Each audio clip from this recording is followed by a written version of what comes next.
Hello guys, welcome to Sigma Learning. आज हम देखेंगे इस चैप्टर का जो सबसे इम्पोर्टेंट टॉपिक है रिमाइंडर थ्योरम, उसके बारे में बात करेंगे। वो समझेंगे है क्या क्या है रिमाइंडर थ्योरम। इस रिमाइंडर थ्योरम को समझने से पहले हम कुछ बेसिक टर्म्स, इसको हम क्या बोलते हैं वो हम देख लेते हैं।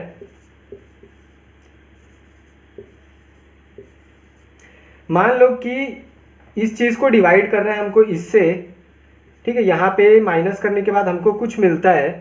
ये स्टार एक सिंबल है, बस डिनोशन है कि यहाँ पे कुछ वैल्यू हो सकती है। तो देखते हैं हम लोग इसको क्या क्या बोलते हैं। पहले ये आप पहले पढ़ चुके होंगे, लेकिन फिर भी मैं एक बार रिवाइज करा दे रहा हूँ। इसको बोलते हैं हम लोग रिमाइंडर।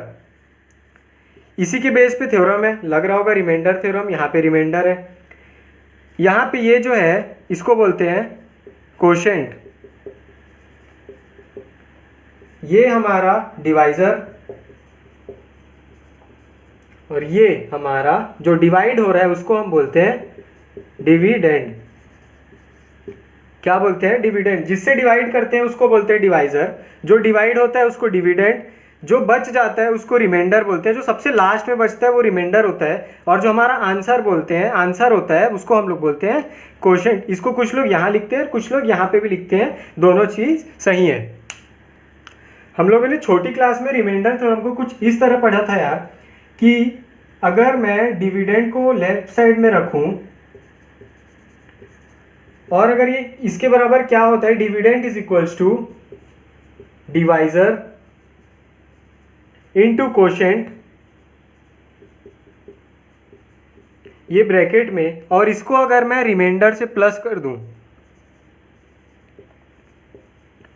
तो ये हमारा सारा जो मिलके क्या देता है हमको, डिविडेंड देता है। ठीक है, divisor into quotient plus remainder अगर मैं करूं, कोई भी क्वेश्चन में कोई भी एक सम लूं और उसको डिवाइड करूं और इस फॉर्मूले में रखूं, तो वो किसके बराबर आ जाएगा? डिविडेंड के बराबर। मतलब जिसको हमने डिवाइड करना चालू किया था वही हमको वापस मिल जाएगा।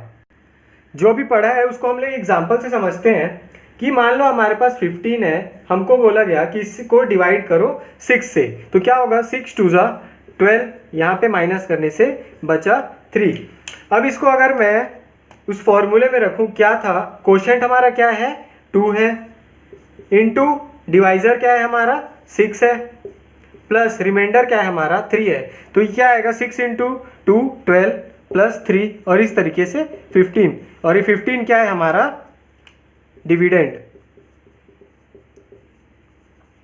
तो इस तरीके से ये प्रूफ होता है कि ये क्या हो गया, quotient into divisor plus remainder is equals to dividend. ठीक है, इसमें जो एक और समझने वाली बात ये है, हम पुराना एग्जांपल वापस से लेके देखते हैं। एक हमको फैक्ट दिखेगा, एक पैटर्न दिखेगा।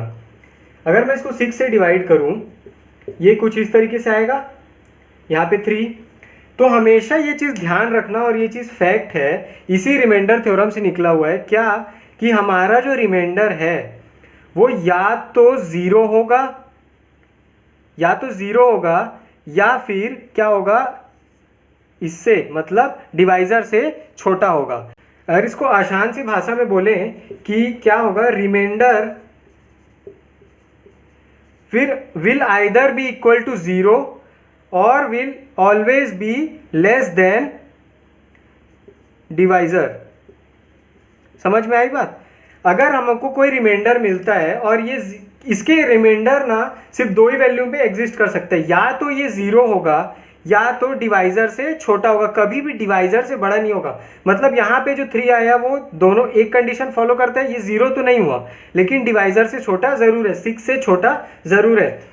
इसी चीज़ को ये हर एक जो डिवीजन वाला सम है उसमें एप्लीकेबल है। और ये चीज़ जब हम लोग पॉलिनोमियल में जाएंगे, पॉलिनोमियल को एक पॉलिनोमियल से डिवाइड करेंगे, तो ये सेम चीज़ जो है वो डिग्री पे अप्लाई होगी, वो हम अभी आगे देखेंगे। अब एक चीज़ हम लोग देखते हैं, एक चीज़ नोट डाल के लिख लेना, बहुत इंपॉर्टेंट चीज़ है। क्या है कि द डिग्री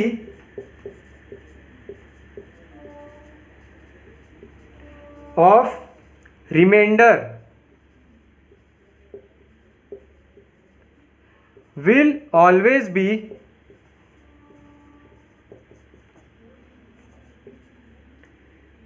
equal to 0 और will be lesser than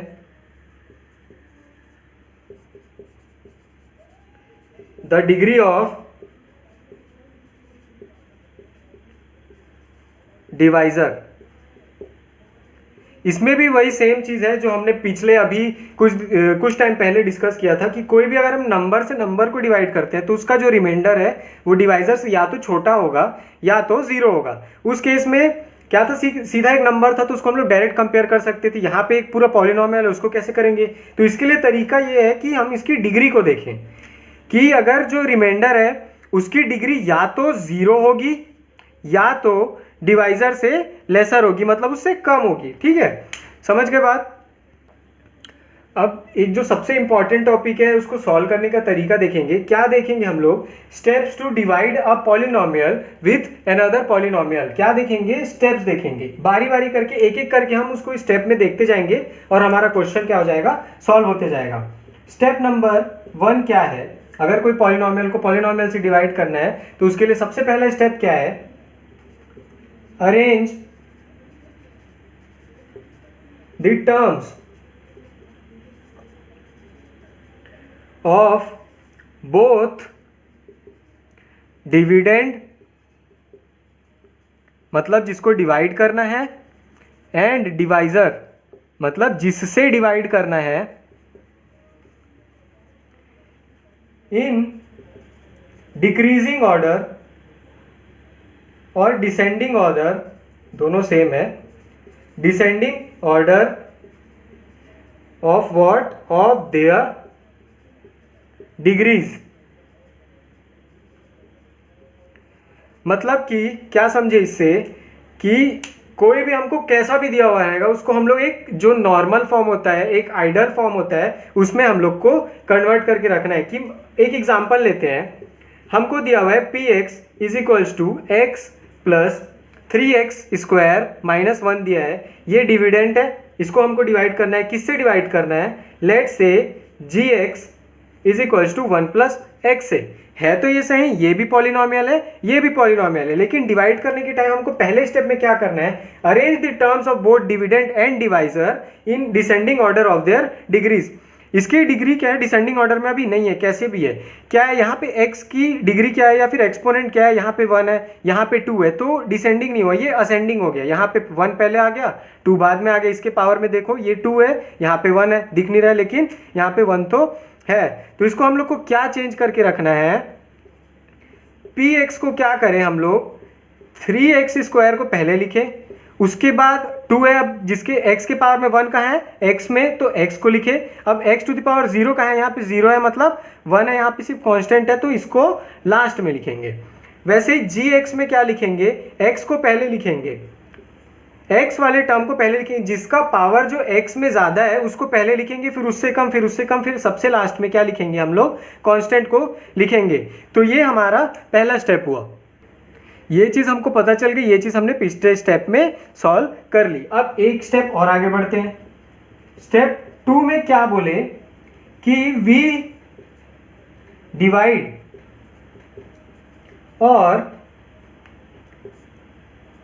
find the number, or we should say term, with which we should multiply the whole divisor।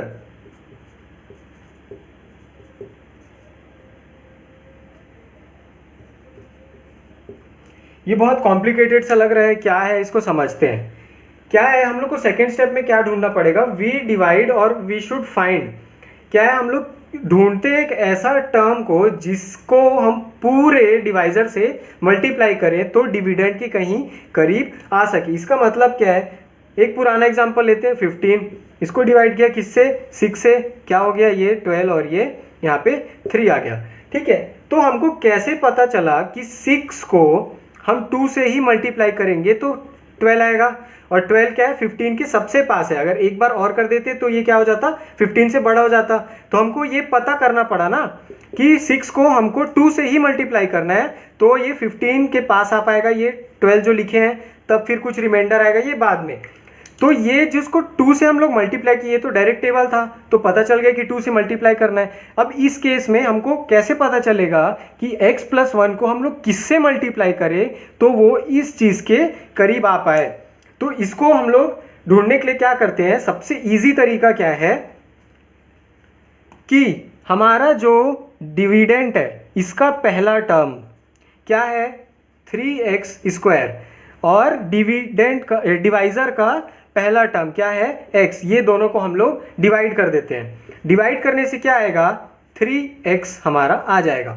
तो सबसे इजी तरीका है कि हम लोग को किससे मल्टीप्लाई करना है, ये यही है कि डिविडेंड का पहला टर्म और डिवाइजर का पहले टर्म को डिवाइड कर दो, जो भी बचा उसको पूरे डिवाइजर से मल्टीप्लाई कर दो। मतलब यहाँ पे जो पिछले एग्जाम था तो ये 6 है, सॉरी ये 2 है और ये 6 है, मतलब इसके जगह पे मान लो अगर 6 होता तो ये हम लोग करते कि 6 को हम लोग 2 से मल्टीप्लाई किए ना पिछले क्वेश्चन में, उसी तरीके से x + 1 को अब हम लोग 3x से डिवाइड करेंगे तो कुछ एक ऐसा टर्म आएगा जो px = 3x² + x - 1 के कहीं करीब आ सके।